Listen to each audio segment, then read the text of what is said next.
Hello and welcome to Bangladesh Today. It's been a tumultuous week in Bangladesh where a political revolution of sorts is underway.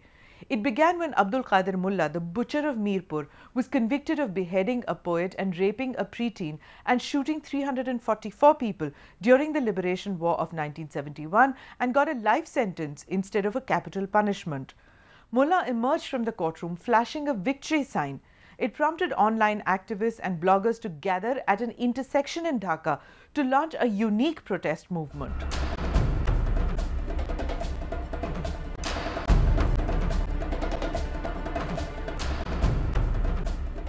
They came in thousands, and then tens of thousands, and then hundreds of thousands, all through voice of mouth, Facebook, Twitter and blogs, singing songs, coining slogans, poetry, music, and just one demand: justice.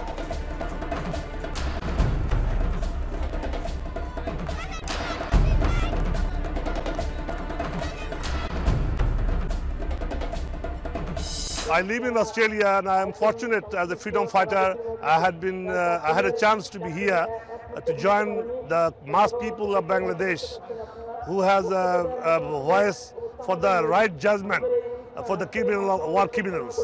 And we are really proud of the nation that our younger generation has come forward, took the street for the right judgment of the war criminals. I am one of the online activists, and we are protesting against the judgment of a life sentence of the war criminal, Mr. Quader Mollah.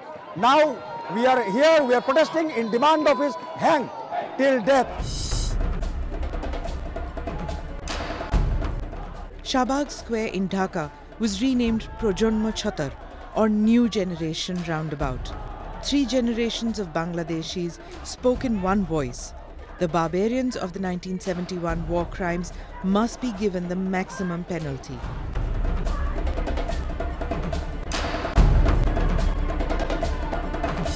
This can become an issue after all. Anything from 1 million people plus died. Hundreds of thousands of women were assaulted and raped. So it's not a minor war crime, it's a very serious war crime. So I understand the Bangladeshi people's urge to do something final, which is the death sentence.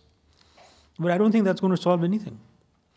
Bangladesh's real problems are problems of development, of sustainable development, of developing backward areas like the Chittagong hill tracts, where there are people of different tribes who are not the same as the Bangladeshis, so there's trouble. It should have treaties with India on river waters, etc., which didn't happen the last time we met because Mamata Banerjee raised the question of the Tista River and scuttled the talks. But if the government prepares well enough for it, this can be done. So I think it's good to have a more humane and constructive attitude than saying we kill all these people. Yes, they are guilty of crimes. Yes, in India, some of them would definitely be hanged. But in the end, what is this revenge going to get them? So I think they want to get the 2 killers in Canada. Well, only if they say that they're not going to give them the death sentence will they get them. And if those 2 are not given the death sentence, then how will they give death sentence to others? So I think it is a complicated issue. Abdul Quader Mollah and 11 others are accused of collaborating with the Pakistani army in war crimes. The cases have dragged on for years, and the people of Bangladesh are losing patience with the judiciary and political regimes that have colluded in delaying sentencing the criminals. There is no doubt about who's guilty. For quite some time, while the Pakistanis were still there in Bangladesh, when the liberation movement started, they realized who all the criminals were.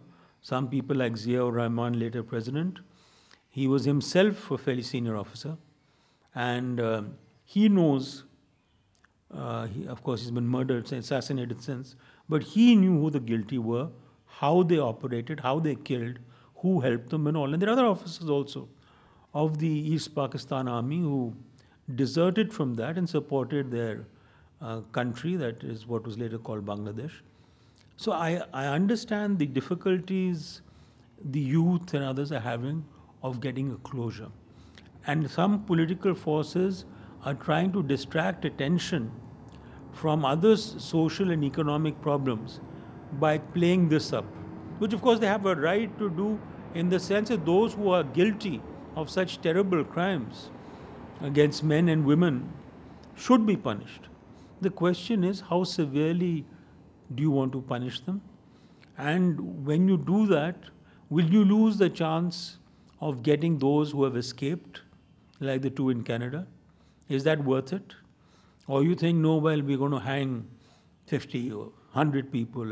So these two big leaders, if we lose, it's okay. Basically, Bangladesh has to decide. We can't advise them. We have never had a situation like this except in partition. But partition, no army was involved. It was civilian killing. Here there were three armies involved: the Pakistan Army, the Liberation Army of Bangladesh, the Mukti Bahini, which was rising. Officers and soldiers defected and formed units with Indian support, and you had the Indian Army. So in this kind of situation, when there's a lot of death, I've been to Bangabandhu's house, and I was horrified the way that they'd killed the children and how small the children were. They killed the whole family. So I would have no regrets if they are punished severely. But I'm just wondering, to apply closure, how severe would severe be?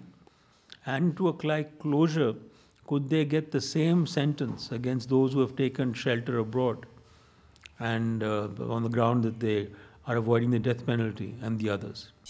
Now, this is a very good beginning, and the process has restarted, as you suggested. But what pains me really is the delay that has been caused by various circumstances. This trial of the war criminals should have been given one of the top priorities in the country, and we failed to do that. I mean, we failed to put on trial the 195 Pakistani soldiers who were identified as very definitely identified as the most criminals among the criminals. So that was because of this adjustment between Pakistan, India and Bangladesh, that we couldn't try them.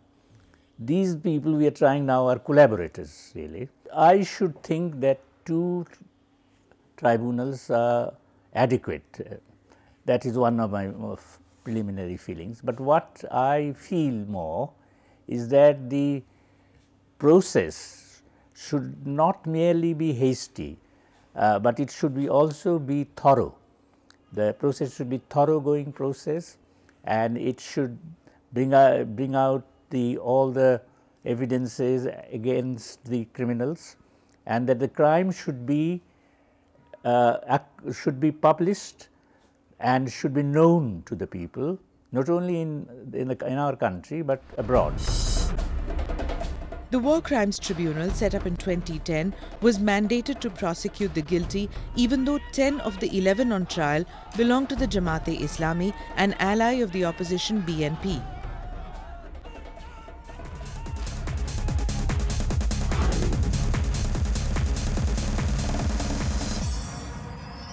The Jamaat-e-Islami is watching the proceedings at Shahbag with trepidation. The tide has turned in Bangladesh completely against the extremist ideology of hate and violence perpetrated by the Jamaat-e-Islami.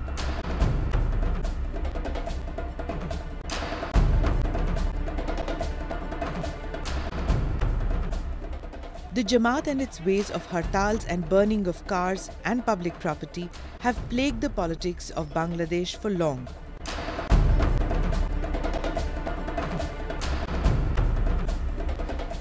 Days before the Shahbag revolution, the Jamaat called for a series of strikes, vandalizing everything in sight. সকাল থেকে তো যে জামাত শিবিরের নেতাকর্মীরা জড়ো হচ্ছে, বিভিন্ন জায়গায় চেষ্টা করতেছে মিছিল বের করে ত্রাস সৃষ্টি করার জন্য, গাড়ি ভাঙচুর করার জন্য। এই কিছুক্ষণ আগে এদিকে মিছিল বের করে আমাদের উপর ইট পাটকেল মারছে, আমরা ওই যে 5-6 জন অ্যারেস্ট করেছি, আমাদের ফোর্সে একজন আহত হয়েছে, এবং তারা আছে, তারা বিভিন্ন জায়গায় সারা দেশের থেকে আসছে। There has never been love lost since when the liberation of Bangladesh between Mujibur Rahman's party and the Jamaat-e-Islami party. And also Begum Zia has had some kind of subtle links with the Jamaat-e-Islami. So she's not as interested in this. So that is why Begum Hasina will gain politically from this movement. And with politicians, it's difficult to say whether they're thinking politically or not. It's very unlikely for them not to think politically with the elections coming. So yes, there is a political motive. Usually politicians do have a political motive. We know that recently there was an execution in India. There was a political motive.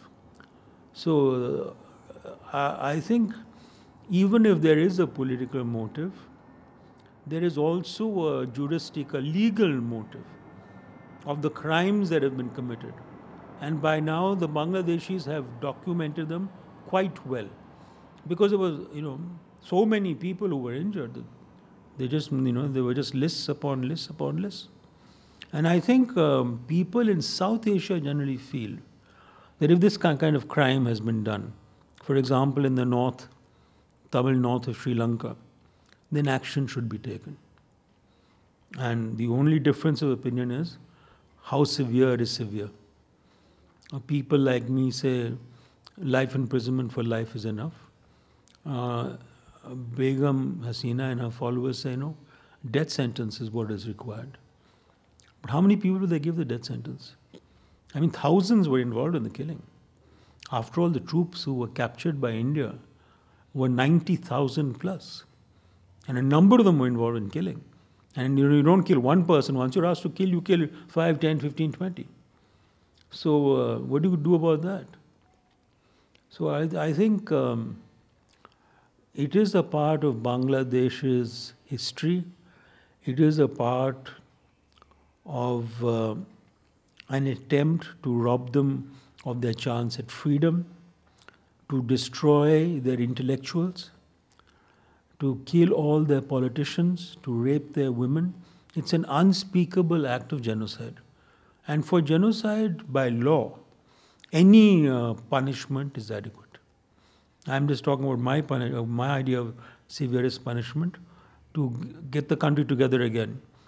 But the fact that a crime which was in detail solved in 1972, 1973 raises its head in 2013 shows that it is part of the memory, the part of the traditions of Bangladesh, and they won't forget them, and so they want closure this way. So if they're willing to make that sacrifice, I wish them luck.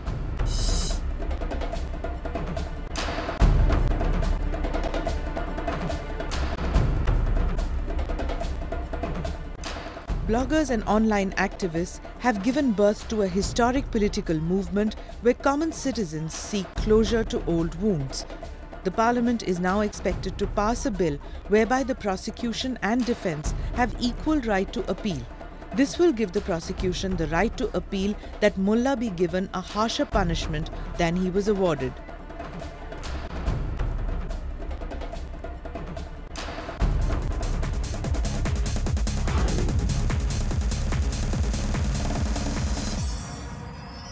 There have been criticisms against the International Crimes Tribunal and whether the trials have been fair without prejudice.